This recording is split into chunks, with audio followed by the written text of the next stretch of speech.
Hi, my name's Jonathan Hicks. I'm back at the Dice Cup, and this evening I'm joined by Dean. Steve.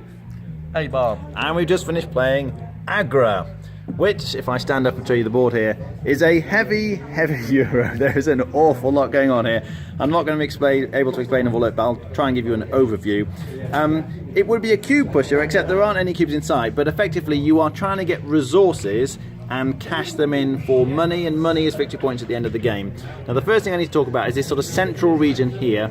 You start off the game being able to get access to basic resources, like you see you've got sandstone here, wood, I think that's supposed to be turmeric and cotton, and on your turn one of the things you can do is you have these workers and you stick them on one of the spots. Now you can go where someone else is, but if you go there you bump them off and then they're going to get a favour, which there are some extra actions which I'm not really going to go into, but you kind of collect these favours and you can spend them for some extra actions on your turn, which is quite handy.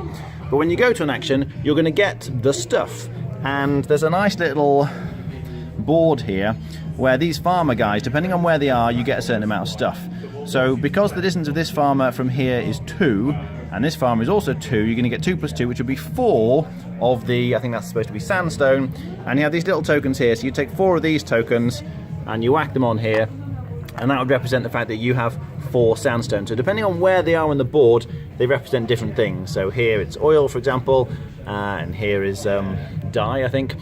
But once you've sort of acquired the basic resources, you then want to kind of process them to get the better resources. But to start with, you can't do that because these buildings haven't been built yet.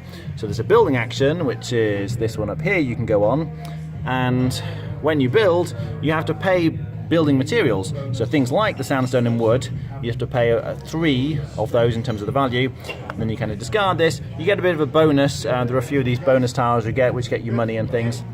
But then that gives you access to this resource, and then when somebody takes their worker and sticks it on here, you can then effectively process up to 3 of these and get the better resource. So as you're going through the game, you're sort of acquiring basic resources according to the nice little grid here, and then you're using the actions to process them and make them into the better goods. Now, once you have a wide variety of goods, there's a whole pile of different things you can do with them. So one thing is you can kind of complete contracts. Now most of the contracts which were being laid out here have been completed, but you can see there's still this one here. So at the start of the game there were lots of these in all these different positions, and essentially you sort of spend the required goods here. So this requires a book, I think, and some cloth and some oil, and when you complete the contract, incidentally that's the action you need to take to complete the contract, then you're going to do a couple of things. You're going to get money, i.e. points, depending on how many of these you put on here. The card is going to give you some kind of special ability, so this gives you more favour. Remember I said you can take extra actions if you have favour to spend. But also, when you get a green card, you get to go up on the green track. Now I'm going to come all the way over here to show you this. There's this amazing kind of angled 3D board almost, and I should say that the little tokens are angled slightly on one side. I'm not sure if you can see this, so that you can stand them up on here and they'll lie properly, and if you flip it over they'll stand up flat on the main board. So that's quite nice, although I should say it's a little bit fiddly moving the things around on here. So if we did like we had a green card back there, then you can see you've got a green track, a blue track and a red track, and you could move up on this track.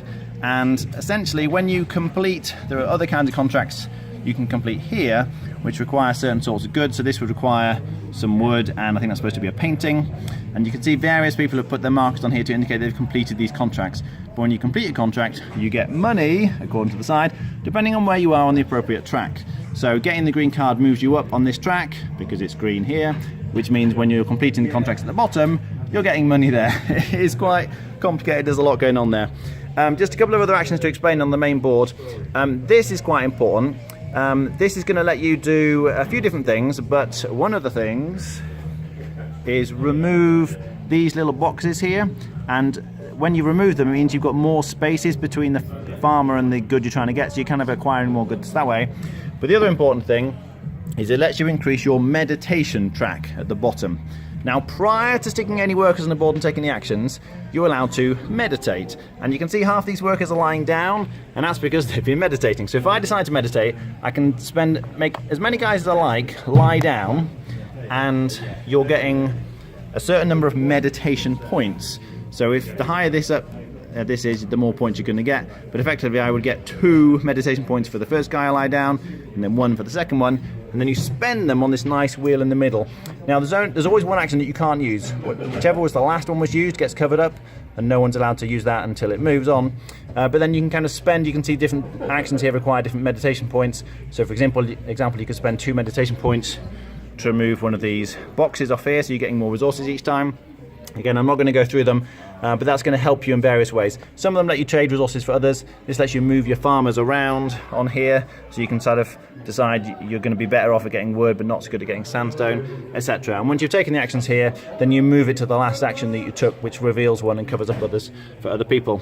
So, an awful lot going on there. There is some cards that will get you endgame scoring as well, but essentially you get lots of goods, convert them into better goods, and try and cash those in for points, either by completing contracts or getting up on the track there. You're getting points at the end of the game depending on how many of those contracts you've filled. I should also say, the king, right at the top there, you can see people have been putting tokens on there. When you give him some goods, you're also getting points depending on how many of those you gave him at the end of the game. So whoever has the most points, aka money at the end, is the winner. What do we think? You were saying it's heavy. This is not the heaviest Euro I've ever played. I mean, I think there is a lot going on and there are a lot of options, but the fact that you've only got 1 action each turn plus a few bonuses means you're not seriously trying to chain like 5 or 6 worker placements one after the other, and there's sort of a logic to what you want to do. You want to take resources and get them to better resources. I think it's going to take a few times to play before we've got an idea really of all of the strategies. There are quite a lot of different ways of playing, but I really liked it. It was really good. Okay, Steve? This is my sort of game to a T. Just so many different actions available. Your decisions are quite quick. It's just one guy down, but the consequences of doing that and kind of other people leeching off your actions, but you get favour for doing that. Do you leave your guys standing up, so if they get bumped out of the way you get favour, or do you tap them down for the meditation? Do you improve your meditation track so you meditate better? Do you go for these? Do you go for these? Do you go for these? Do you go for lots of resources? Do you go for the buildings? There's just so much going on. Jonathan didn't even touch on all the rules, so all the different things you can do. My only negative is that it was slow. And I've enjoyed myself today, but if every game of this is slow, I might not want to play it as much as I think this game deserves to be played, because I thought it was brilliant. Okay. Hey, Bob? Yeah, I sort of agree a little bit with both. The game itself is very, very heavy, but it's not so much that individual parts of it are really complicated. There's just so many of them. So what you find is it's very prone to sort of analysis paralysis, where you're looking and go, I can do this, I can do this, I can do this. You've also got the fact that you've got almost like 3 phases where you decide if you're going to meditate, then you have your main actions, then at the end you have, you can trade to some other people. But there's just lots and lots you can do. I enjoy it, but it's almost getting to the point where there's maybe just too much going off. So it's hard to actually go, here's the strategy, here's what's going. I'd also say the theme comes through a little bit, but it's bogged down by just the sheer amount of maths and different rules going off. But yeah, I enjoyed it. Rating? I'd probably give it about 7.5. Okay. I'll give it a 9, and that could go in 2 directions. If people get faster at it and I'd like to play it more because the speed is better, it could go up. If the alternative happens and people are a bit too slow and this will be like the only game I get to play in an evening, it could go down. But I thought it was absolutely fantastic. Okay. I think I'd score it at an 8 at this speed. I think this can get faster when people have played it a few times, at which point that score will go up. Okay. Yeah, I certainly think it would get faster personally, as people know what they're doing. But A-Bomb's right, there are so many options. It took Steve 3/4 of an hour to explain the rules to this. And he did a good job as well. I mean, it wasn't a slow explanation by any means, but there's just so many rules for all the different things. I've really glossed over a lot in the game. But I had a fantastic time. I absolutely loved it. I really appreciate the fact that there are so many different things to do, but really you have to pick a strategy and go with it. So there are some things that I hardly did in the game because I decided to focus on this or focus on that. And I really like the way that you can chain various things together. You have to think quite carefully when you first play it about how can I effectively get extra actions. There are a few ways of doing it. And as Steve says, those favour tokens that give you the extra actions are really important. But the meditation actions, they're great as well. It's like, which way do you go? Because you really can't do both. There's just not enough time, effectively. So it was slow, but I was fully engaged all the way through. Really enjoyed it. I'd be on a 9 out of 10. All right, thanks for watching. That was Agra.